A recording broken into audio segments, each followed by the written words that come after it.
Good morning, guys.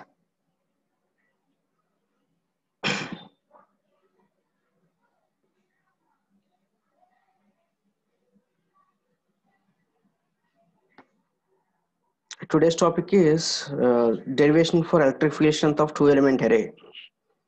But before going to this topic, okay, once again revise previous two classes. What is meant by antenna array? What is the necessity of the antenna array? What are the different types of antenna arrays? And the last class, what is the phase difference due to the path differences? Okay, and these are the topics we discussed so far. So, just take a recap of these topics. Okay, before going to that derivation, what is the purpose of the antenna array? The array is the group of antennas. Okay, what is the necessity behind this group of antennas? Okay, what is the necessity behind this group of antennas? Okay, the purpose of this group of antennas is to provide sufficient gain and high directivity. Sufficient gain and high directivity. And these are only the advantages of the antenna arrays? No. Okay. Okay, there is a possibility of getting high directional gain, okay, without design and novel antennas.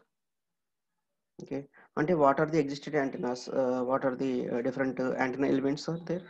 Alternating current element, short dipole, short monopole, half wave dipole, quarter wave monopole.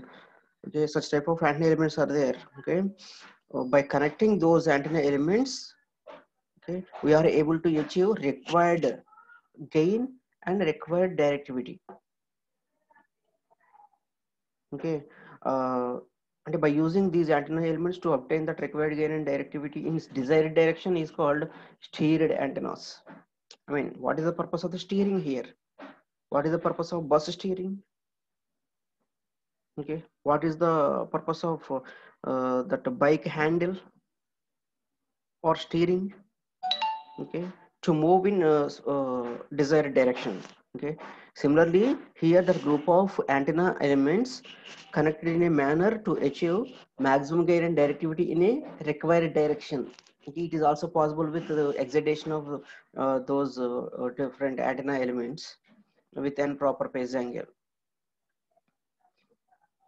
Okay, and without design novel antennas to achieve that high gain and high directivity, existing antenna elements are used and they are stacked together to achieve desired gain and directivity, okay, in required direction. Okay, that is also possible with those antennas, and these are the some other advantages. Okay, if those antenna elements are spaced equally, that is called symmetrical antenna. Otherwise, it is called unsymmetrical antenna. Okay, again, how these antennas are grouped depending upon and how these antenna elements are oriented. How these antenna elements are oriented based on this antennas, this antenna arrays are classified as binomial array. Sorry, broadside array. Of course, binomial array is there. That is the latter concept. Broadside array, end-fire array, collinear array, parasitic array. Four types are there. Okay, what is the broadside array? Broadside array is the array, okay, in that, okay, all those antenna elements are equally spaced, okay, identical. All the identical antennas are equally spaced and excited with same pace. Excitation is also same. Okay, in that the maximum radiation occurs perpendicular to the axis of array, then it is called a broadside array. What is meant by end fire array? Here also identical antennas are okay placed in a identical distances. Okay, but all those antennas are excited with unidentical pace. Excitation is quite different in the view of pace, but the radiation is, okay, maximum along the axis of array, whereas in broadside array perpendicular to the axis of array, whereas in end fire array it is along the axis of array. That is the difference between broadside array and end fire arrays. Okay, already you see in the diagrams also.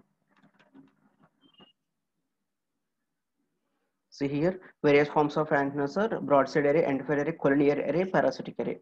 Okay, what is the difference between this broadside, endfire, and collinear arrays? In broadside array, the antenna element, okay, the antenna element axis is perpendicular to major axis. Similarly, in endfire array also same. Antenna element main axis is perpendicular to the major axis of the array. Whereas in collinear array, antenna antenna element main axis, okay, for suppose see here, this is the antenna, okay. If the array of axis is like this, if the array of axis is like this, that is called collinear array.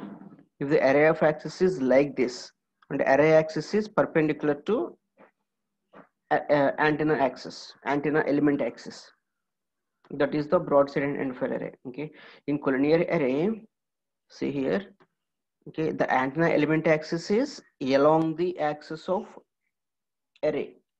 Okay, okay, if it is horizontally located, okay, if it is horizontally located, the radiation occurs perpendicular. If it is vertically located, it is like just like an endfire.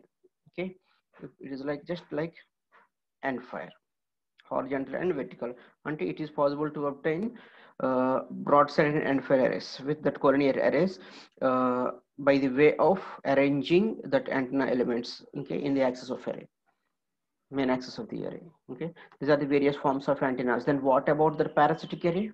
And okay, and these are the key points you learn from that topic called antenna array types.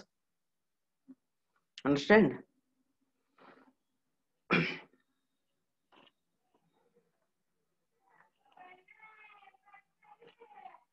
So what is meant by parasitic array? What is meant by parasitic capacitances? What is meant by stray capacitances? Okay, just like that concept here, parasitic also same. Parasitic array is also same. Parasitic array is nothing but, okay, for suppose this is the piece of antenna element. This is also piece of antenna element. This is also piece of antenna element. Okay, all these unidentical antenna elements. Okay, what? Unidentical. Okay, whose antenna length is different. Here antenna length is different. Here antenna length is different. Okay, these are the unidentical antenna elements. Whereas in broadside array and endfire array and collinear array, here we use same length of antennas and all the identical antennas. But here, okay, all those antennas are unidentical and unequal in length.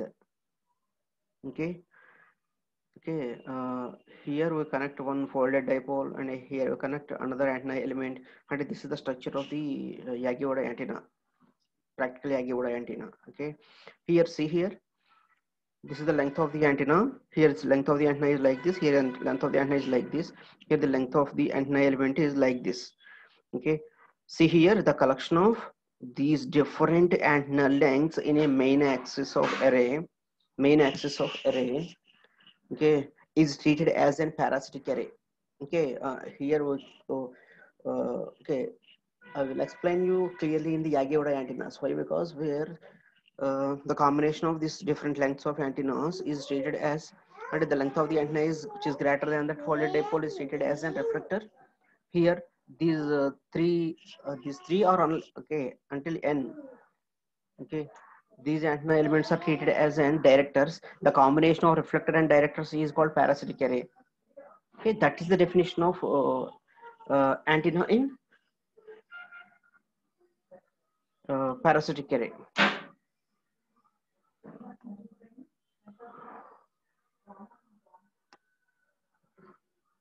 Hemant, do you have any doubts?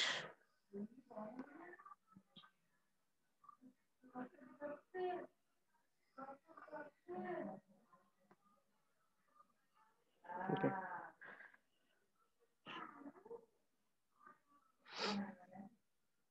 Okay. And the combination of this different lengths of antennas in an axis is treated as a parasitic array.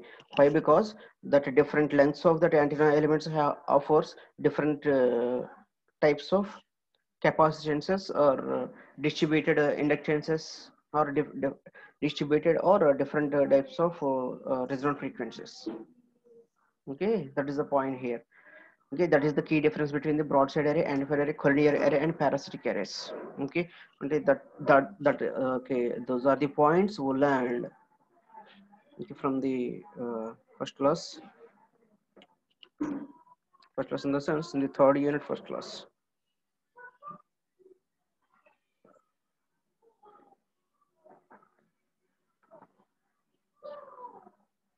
See here, broadside array, the maximum radiation. Okay, I hope you understand the difference. See here, what is the total phase difference we obtained? Okay, the total phase difference we obtained here is psi equal to beta d cos phi. Already you know how to derive this expression. Okay, see here, path reference equal to d into cos phi from the above diagram. Okay, next, this path reference can be expressed in terms of its wavelength as d by lambda cos phi. Okay, or otherwise I told you the direct expression as, okay, total phase difference equal to beta into path difference. What is the path difference here from the diagram? Is d cos phi. What is the okay, beta is nothing but a phase constant or wave number. Okay, and when we consider a free space, okay, just to have to consider the wavelength or wave number. That wave number is always 2 pi by lambda. Okay, 2 pi by lambda is called a wave number. Okay, from that the total phase difference equal to path difference into just path difference into beta, where beta equal to 2 pi by lambda, 2 pi by lambda into d cos phi, 2 pi by lambda into d cos phi. Okay, here the derive as an, okay, alternate approach. Okay,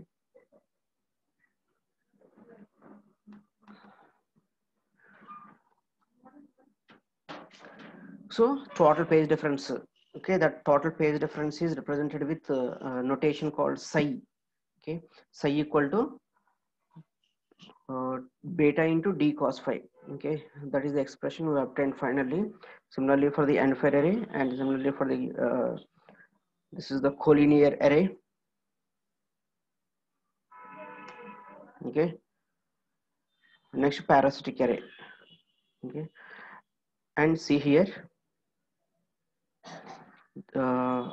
today's topic is, okay, why I'm repeatedly tell you, because okay, this is very important concept, and really we'll learn something from this unit. And this is very much important when we go to DRDO, ISRO, okay, okay, or any research center. Okay, and these are the points minimum we have to learn from the subject of antennas and wave propagation.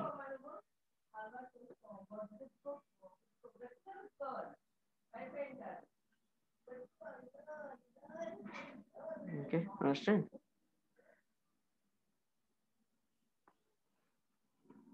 See here, and this is very important question in the final examination point of view also. Okay, how could you start that derivation for two element antenna array? 2 point sources with currents equal in magnitude and phase. Okay, here I'm considering 2 point sources. What are the 2 point sources here? A1 and A2 are considered as the 2 point sources. These 2 point sources are separated by a distance of d.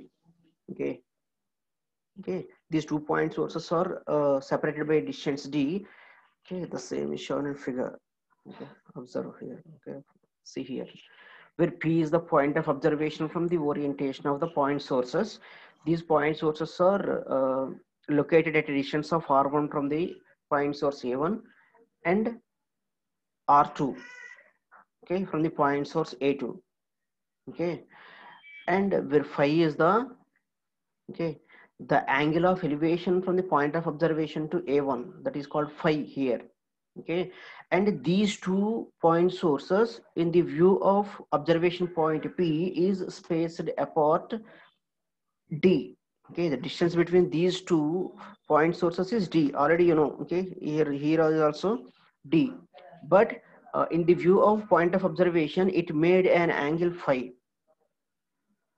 Okay, and when we just draw a right angle here.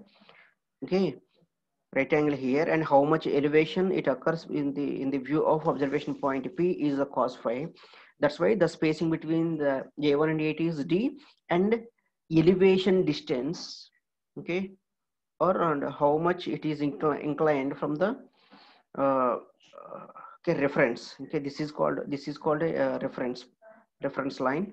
In the view of that reference line, it is the elevated angle is the cos phi with this spaced apart D. That's why this is called D cos phi. Understand? Understand? See here. Here, these two antenna elements A1 and A2.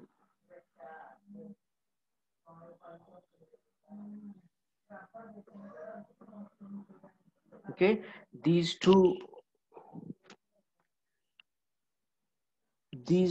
antenna elements A1 and A2 are excited with, okay, equal current magnitude and phase.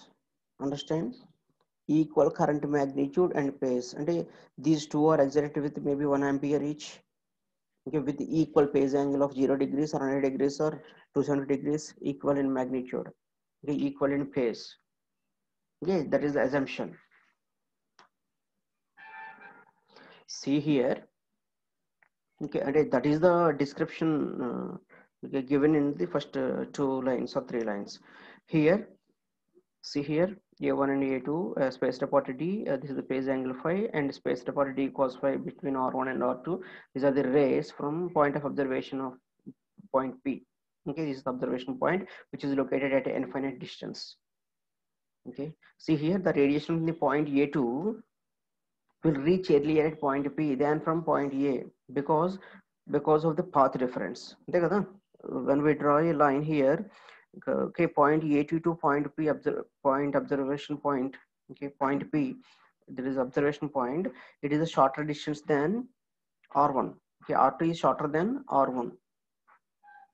Okay, that's why here the radiation from point P, okay, and just like when we teach a class in a classroom, okay, first bench person receive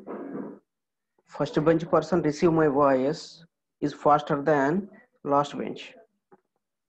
Okay, not saying understanding level, just listening the sound. Okay, similarly, the point of observation P, here radiation from point A1 and A2 point sources. Okay,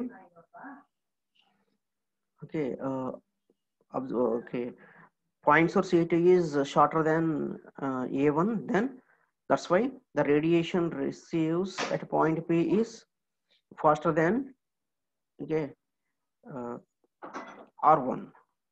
Okay, this is the point here. Here point source A1 having longer distances because of that path difference. The extra distance traveled by that radiated wave from the point source A1. Okay, that okay. Okay, and why? Because that R1 is greater than R2 simply. Okay, here R1 is greater than R2.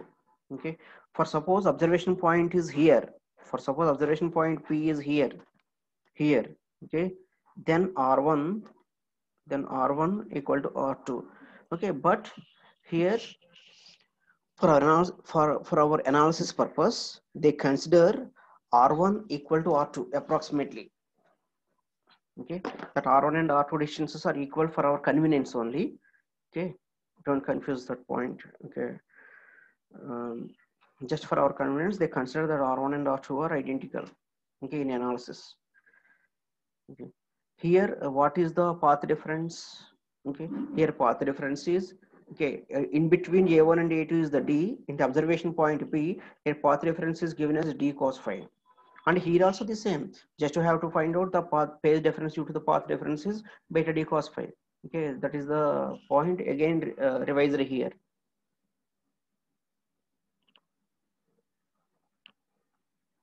See here, same previously whatever we discussed.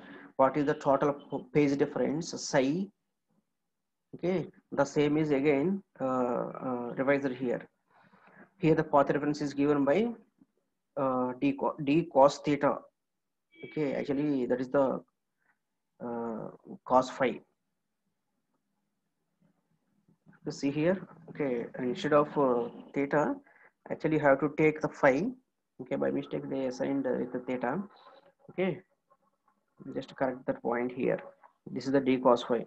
So this path reference can be expressed as d lambda by cos phi. Okay, just leave it. Okay, just to directly we are able to take the total phase difference due to the path reference is always given by total phase difference psi equal to beta into d cos phi, or path difference. Beta is nothing but a wave number. Wave number is replaced with 2 phi by lambda into, okay, path reference with the d cos phi. So total is beta d cos phi. Okay, so total phase angle psi equal to, okay, beta d cos phi. Just replace psi equal to beta d cos phi.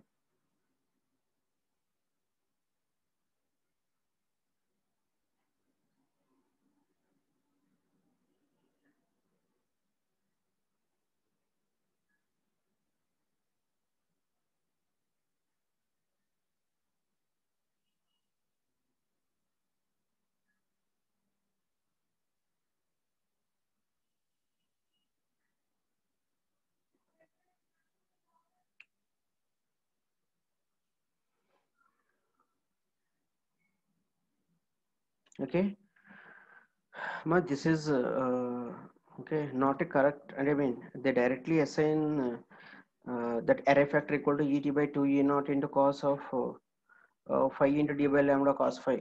Okay, but okay, don't go through this.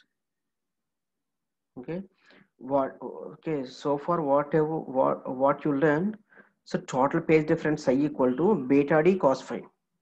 Okay, so just leave this expression here.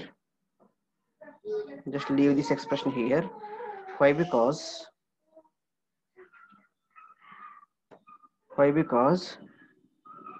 see here, because of the point source A1, there exists some electric field E1. Because of this point source A2,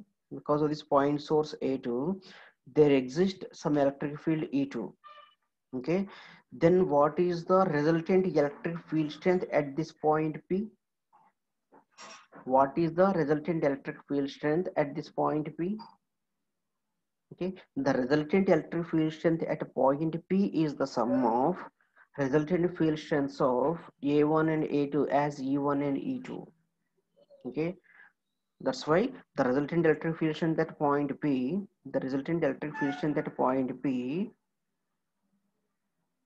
is the sum of resultant field strengths of A1 and A2 is treated as the ET. ET is nothing but, okay, ET is nothing but total electric field strength of E1 and E2. E1 plus E2. Okay, understand? Okay, here I am observing what is the resultant field strength obtained from A1 and A2. Here I am observing from point P what is the resultant field strength of A1 and A2. For suppose if there is no A2 or any source here, then the resultant field strength is due to only A1 alone. Okay, if it is A2 alone, the resultant field strength is due to A2 alone, and when there is no A1. If A1, A2, A3, A4 are in this way multiple sources are existed, then the resultant field strength is the sum of electric field strength due to A1, A2, A3, A4 up to so on AN. Okay, Here, 2 point sources are considered. These 2 point sources are excited with the same magnitude and phase. Then the resultant field strength at point P is the sum of resultant field strength due to A1 and A2 as E1 plus E2. Okay, just I am simplifying this expression only, E1. Okay, but in practical, here I am not mention its phase resultant field strength phase form. Okay, E1 into E power some z theta. Okay, J1 theta, E2 equal to E2 is replaced with E2 into E power J2 theta. Okay, with phase angle kabatti cos phi. Okay, beta d cos phi. Okay, just I have to mention what is the resultant field strength of point source A1 alone is the E1. So I have to take the expression for E1 again for A2 as a E2. Okay, understand? So here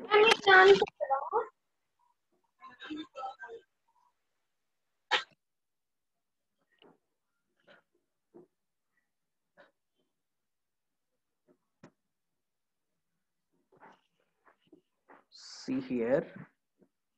Okay, don't go with this. See here, the point here is, see here, 2 point sources the current equal in magnitude but opposite in phase. Okay, but opposite in phase another, just leave it here. Why? Because first of all we go through without phase change. Okay, just omit this negative symbol here. Okay, what is the resultant field strength at point P?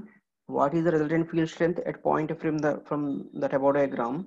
So total electric field strength at point P is the sum of electric field strength due to A1 is the E1, A2 is the E2 electric field strength. That's why it is denoted with capital E here. Okay, so resultant field strength at point P. Okay, so sum of E1 and E2. So what is meant by E1, what is meant by E2 is expressed here.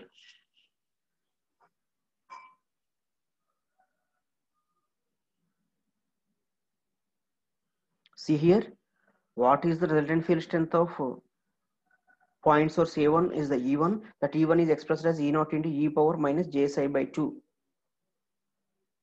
Okay, and the average electric field strength.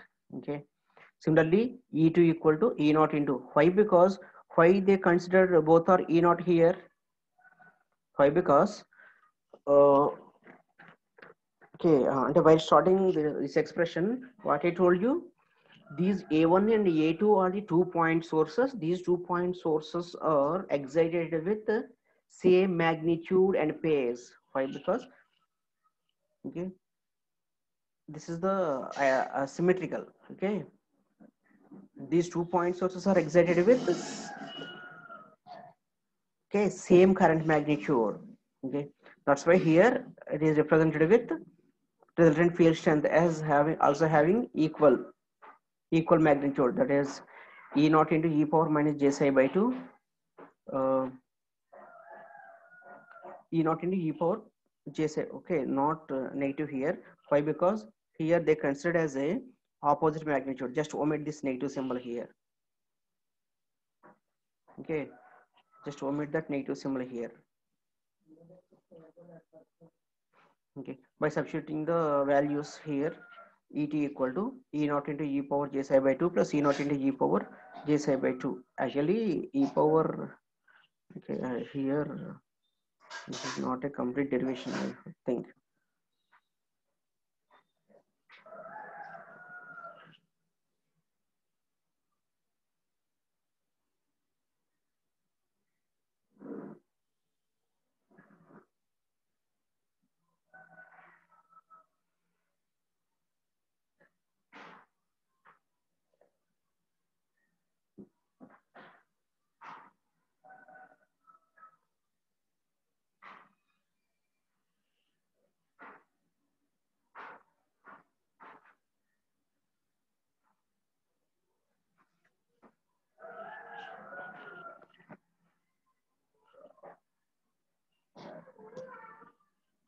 Okay, see here, E1 equal to E naught into E power J psi by 2.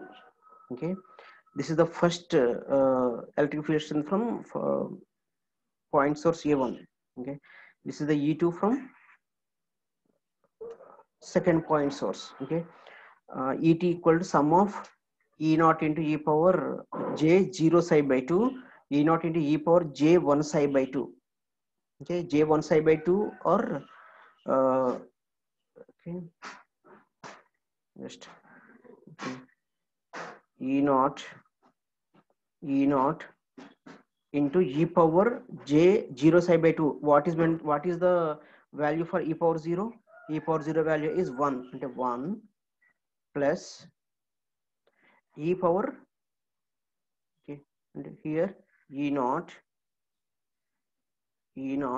okay, E power simply j psi by 2.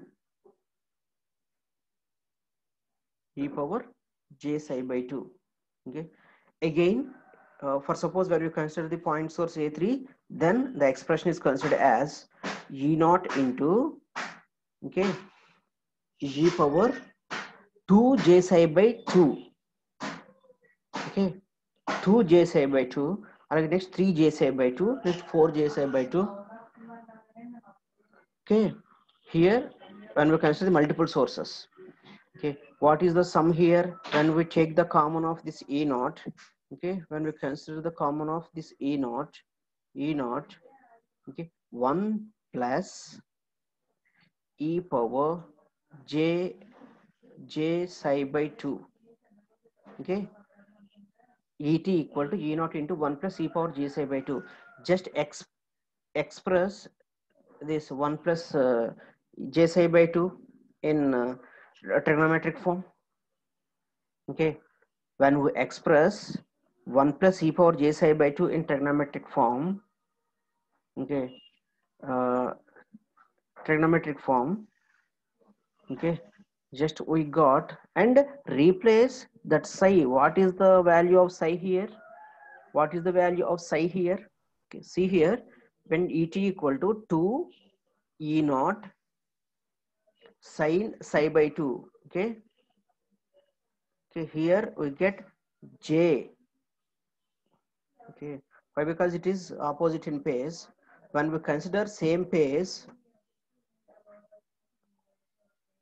when we consider the same phase, we get Et equal to E1 plus C2 directly. Et equal to E1 plus C2 directly. Okay, here when we consider the opposite phase, it becomes sine. If we consider the same phase, it becomes cos. Okay, cos psi by 2. What is the value of psi here? Psi is replaced with beta d cos phi. That's all.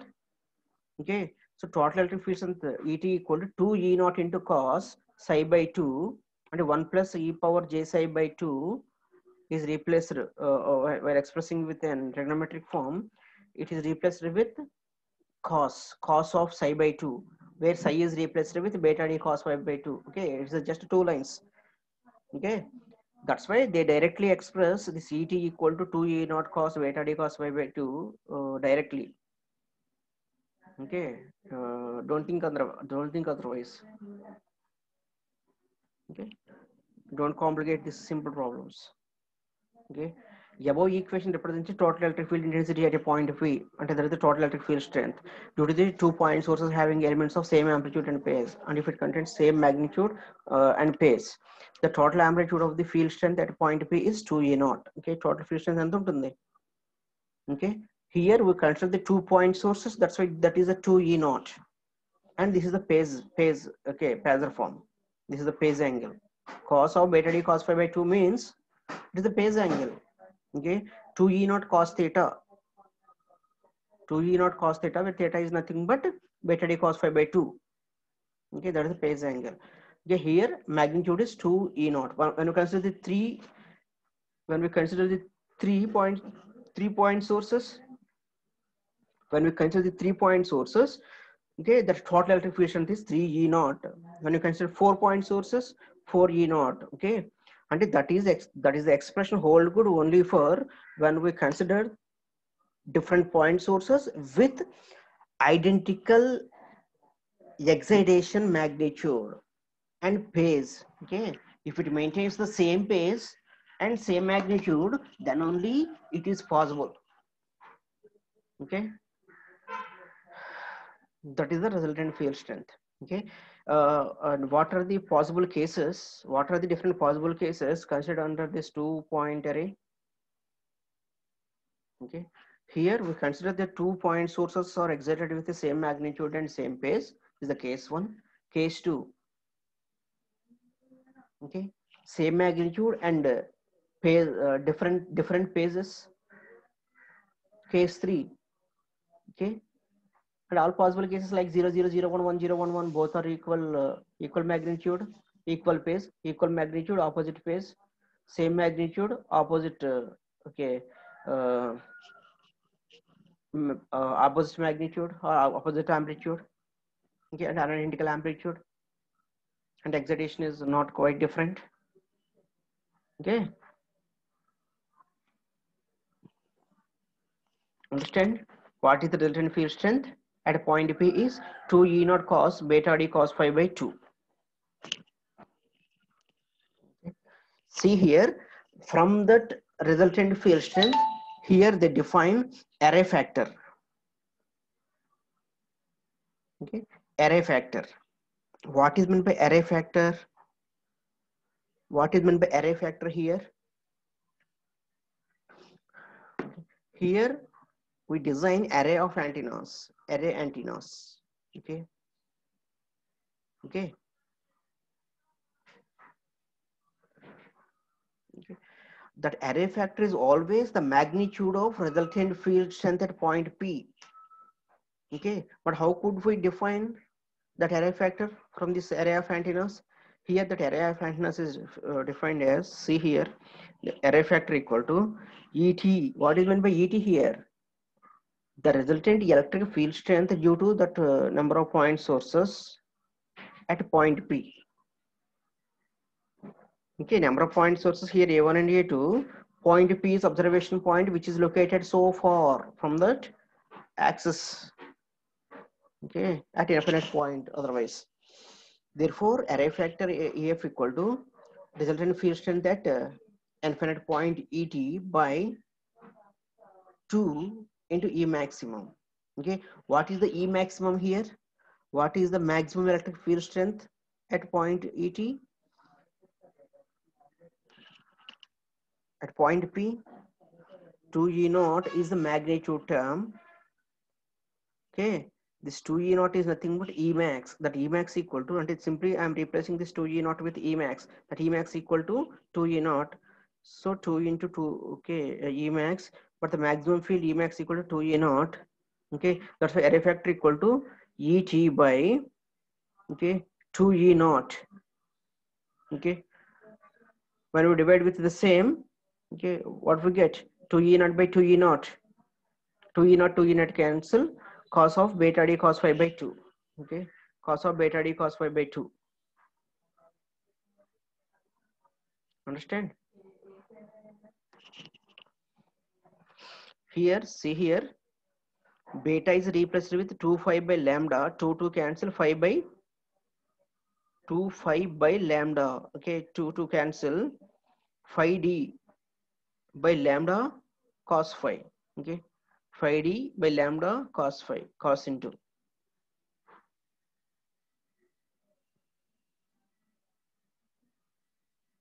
Understand?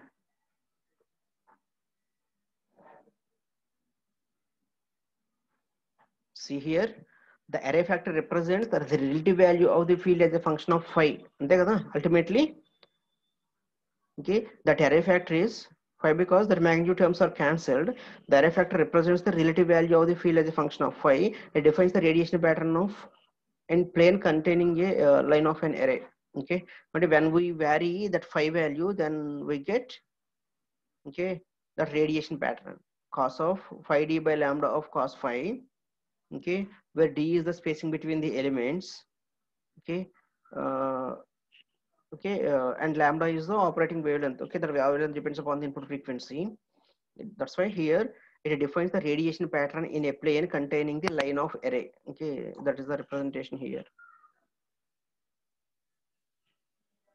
Okay, Okay, that is the derivation for electric field strength and array factor.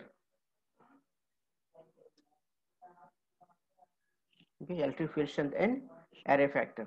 See here, maxima direction. Okay, and if by using this expression, when we define or when we plot the radiation pattern, what is the maximum direction we get? What for that maximum value?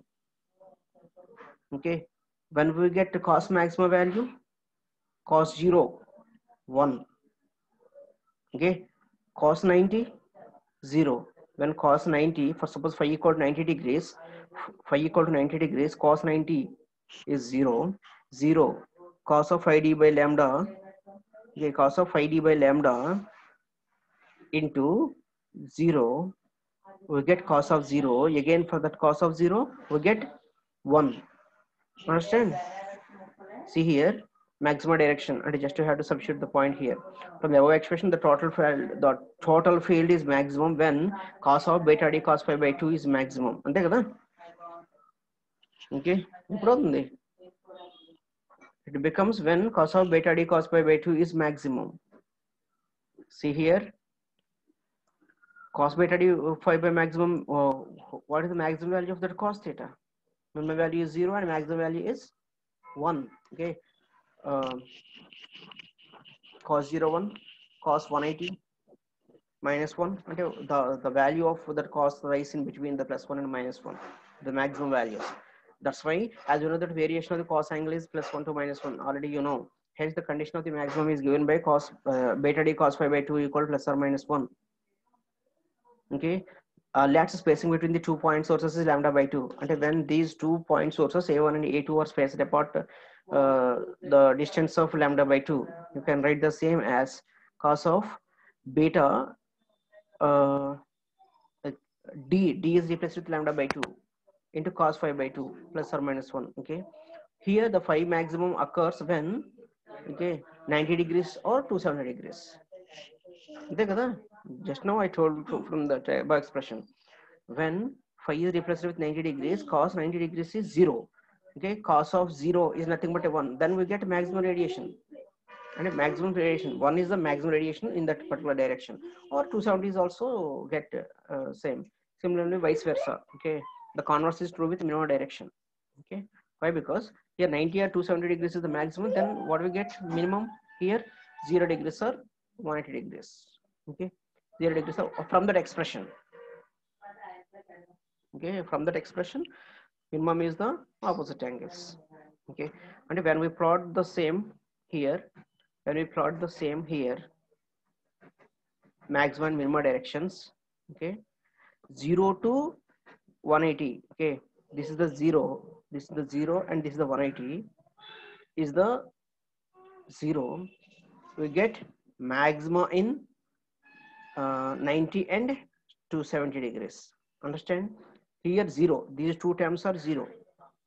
Okay, these two terms are maximum. Okay, from that maxima direction, okay, this is the maximum. Okay, and 0 degrees or 270 degrees, and minimum direction is 0 degrees. Okay, that's why here actually there is no, but in practical there exist some minor lobes.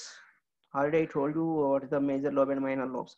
Okay, the major lobes exist in the direction of 0 degrees and 90 degrees and 270 degrees, and minimas existed towards 0 degrees and 180 degrees. Understand? Okay, maximus and minimus. Similarly, we are able to obtain half power points also. Half power points. What is meant by half power point from that expression?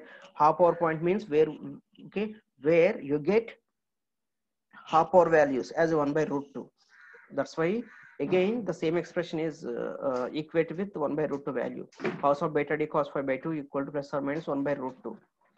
Okay, and when we get that cos of that something equal to plus or minus 1 by root 2.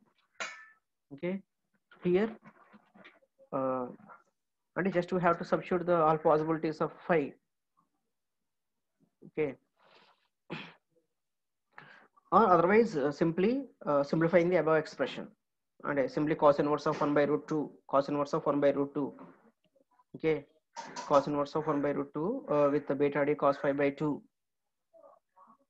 Okay, then we obtain the five values as 60 degrees or 120 degrees. Okay, half power points direction.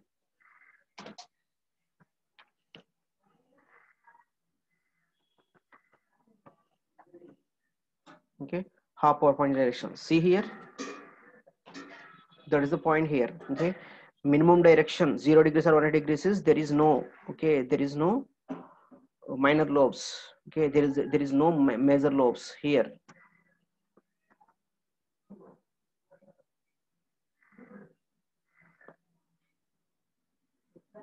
Okay, see here, minimum direction phi equal to 0 to 180 degrees, and maximum direction is 90 degrees to 270 degrees.